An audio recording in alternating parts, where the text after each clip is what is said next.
오늘도 따라하며 배우는 코딩 수업 시작하겠습니다.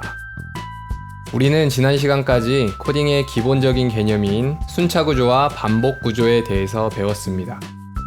이제 우리는 간단하게나마 오브젝트를 원하는 대로 움직이게 만들 수 있습니다.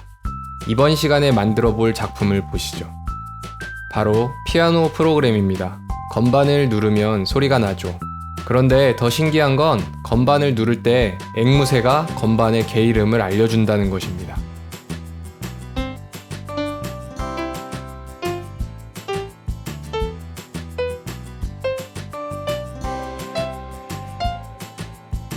신기하죠? 전에는 우리가 미리 시간을 정해줬기 때문에 두 오브젝트가 대화하는 것처럼 보여줄 수 있었지만 오늘은 우리가 언제 어떤 건반을 눌러도 앵무새가 알맞은 대답을 하게 하는 것입니다. 이걸 가능하게 만들어주는 것이 바로 신호 보내기입니다. 생각해봅시다. 우리가 1층에서 엘리베이터를 타려고 하는데 엘리베이터가 10층에 있습니다. 이때 우리는 엘리베이터 버튼을 누르죠. 그러면 엘리베이터는 1층으로 내려옵니다. 바로 우리가 보낸 신호를 엘리베이터가 받아서 내려온 것이죠. 이처럼 엔트리에서도 우리가 신호를 보내면 오브젝트가 그 신호를 받아서 움직이게 할 수 있습니다. 바로 시작해 봅시다.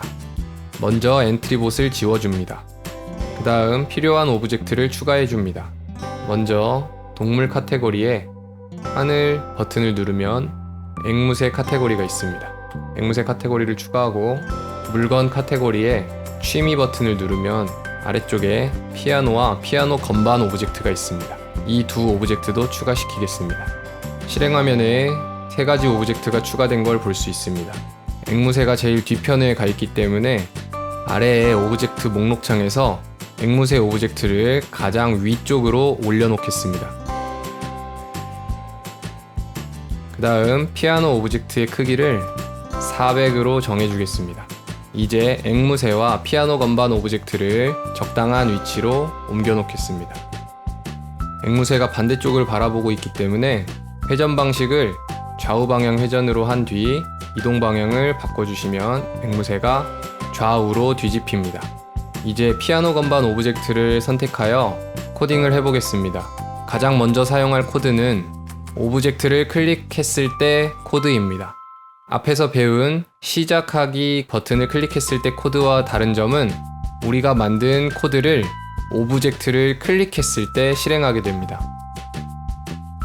그 다음 추가할 코드는 소리 카테고리에 있는 소리 재생하기 코드입니다. 지금은 추가된 소리가 없기 때문에 대상 없음이라고 나옵니다. 이제 오브젝트에 소리를 추가해 주겠습니다. 위쪽에 소리 탭으로 들어갑니다. 그 다음 소리 추가하기 버튼을 누릅니다. 그러면 오브젝트를 추가할 때와 마찬가지로 여러가지 소리들이 나오는데 악기 카테고리에 들어가서 피아노 버튼을 누릅니다. 여러가지 음들이 나오는데 그 중에 도음을 선택하겠습니다. 추가하기 버튼을 눌러 추가해 주겠습니다. 이제 도음이 오브젝트에 추가된 것을 볼 수 있습니다. 다시 블록 꾸러미로 넘어오면 자동으로 우리가 추가한 소리가 들어가 있는 것을 볼 수 있습니다. 실행시켜 보겠습니다. 시작하기 버튼을 눌렀을 때 아무런 변화도 없습니다. 그렇지만 피아노 건반 오브젝트를 클릭하면 소리가 재생되는 걸 알 수 있습니다. 건반이 눌러지는 효과를 주기 위해서 생김새의 크기를 얼마만큼 바꾸기라는 코드를 추가하겠습니다. 처음엔 -10만큼 바꾸고 소리를 재생한 뒤에 0.2초를 기다렸다가 다시 크기를 10만큼 바꾸기 코드를 넣어서 처음 크기로 되돌리겠습니다. 실행시켜 볼까요? 피아노 건반 오브젝트를 누를 때 피아노 건반이 작아졌다 커지면서 마치 피아노 건반이 눌리는 것처럼 효과를 줄 수 있습니다. 그렇지만 아직 앵무새는 개 이름을 말하지 않습니다. 왜냐하면 앵무새 오브젝트에게 아무런 명령을 내리지 않았기 때문입니다. 피아노 건반이 눌렸을 때 앵무새 오브젝트가 말을 하게 하려면 어떻게 해야 할까요? 이때 우리가 신호 보내기 코드를 이용합니다. 블록 꾸러미 위쪽에 속성 탭으로 들어가겠습니다. 속성 탭 안쪽에 신호 버튼을 누르겠습니다. 그러면 신호를 추가할 수 있습니다. 신호를 추가해 봅시다. 신호의 이름은 개 이름인 도라고 정해주겠습니다. 그러면 이렇게 신호가 추가된 것을 볼 수 있습니다. 다시 블록 꾸러미로 돌아와 시작 카테고리에 들어가 보면 도라는 신호를 보내는 코드가 있습니다. 이 코드를 추가시키겠습니다. 이제 우리가 오브젝트를 클릭하면 우리가 만든 코드에 따라 순서대로 일을 한 후에 마지막에 도라는 신호를 보냅니다. 이제 앵무새 오브젝트를 선택합시다. 앵무새 오브젝트에게 도라는 신호를 받았을 때 라는 코드를 추가합시다. 이제 이 코드 아래쪽에 놓이는 코드는 도라는 신호를 받았을 때 실행되게 됩니다. 생김새에 들어가서 도를 1초 동안 말하게 하겠습니다. 다시 실행시켜 보겠습니다. 도 건반을 누르면 소리가 나고 앵무새가 도라고 1초 동안 말하는 것을 볼 수 있습니다. 이제 다른 건반들도 추가해야 되겠죠? 작업을 쉽게 하기 위해서 기존에 있는 피아노 건반 오브젝트를 선택한 뒤에 마우스 오른쪽 버튼을 누르고 복제 버튼을 누릅니다. 그러면 똑같은 오브젝트가 추가된 것을 볼 수 있습니다. 이런 식으로 나머지 건반들을 만든 뒤에 오브젝트 이름도 수정해 주겠습니다.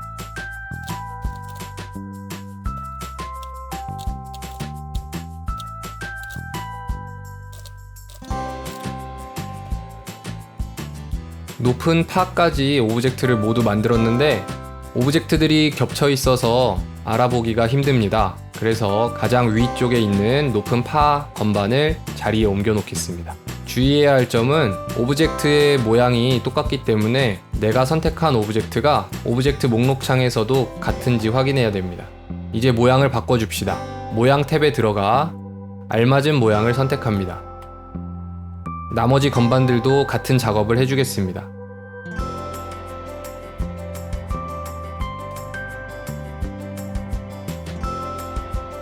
작업이 모두 끝났습니다. 기존에 추가되어 있는 도 소리를 삭제하고 각각의 건반에 맞는 소리를 추가하겠습니다.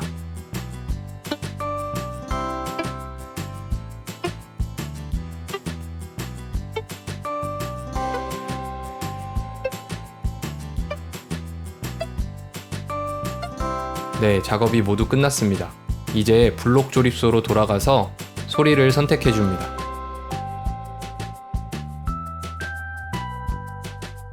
소리 선택도 모두 끝났습니다. 실행시켜 볼까요?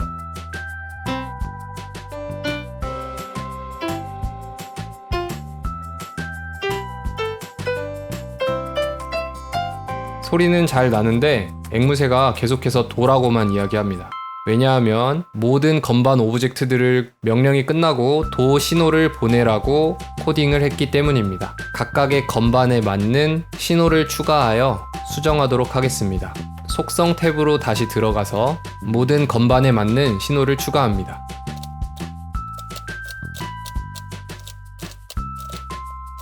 신호 추가가 끝났으면 각각의 건반 오브젝트에서 알맞은 신호를 보내도록 수정해 줍니다.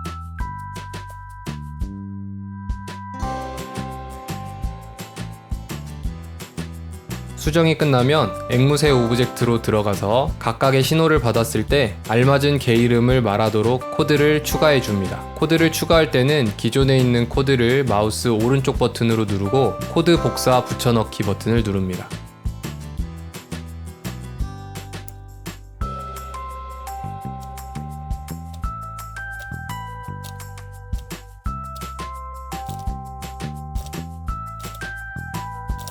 코드 수정이 끝났는데 블록 조립소가 너무 어지럽다면 마우스 오른쪽 버튼을 눌러서 코드 정리하기 버튼을 눌러줍니다. 이제 실행시켜 보겠습니다.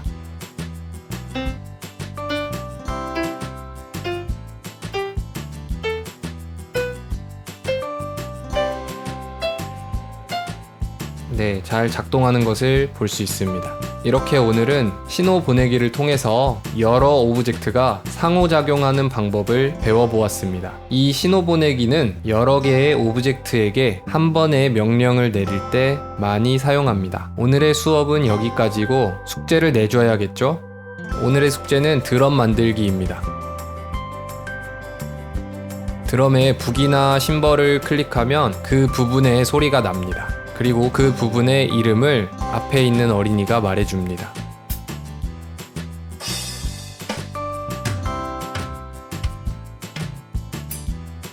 그런데 이게 끝이 아니라 키보드 버튼에 숫자를 누르면 미리 정해둔 부분에서 소리가 납니다. 지금 선생님이 키보드에 숫자를 누르고 있는데 이렇게 소리가 납니다.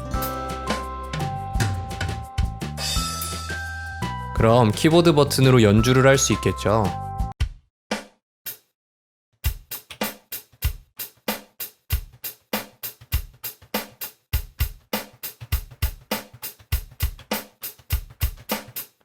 어때요? 재밌어 보이죠?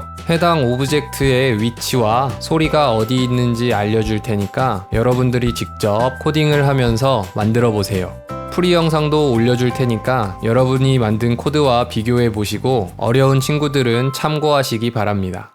오늘 수업은 여기까지 할게요.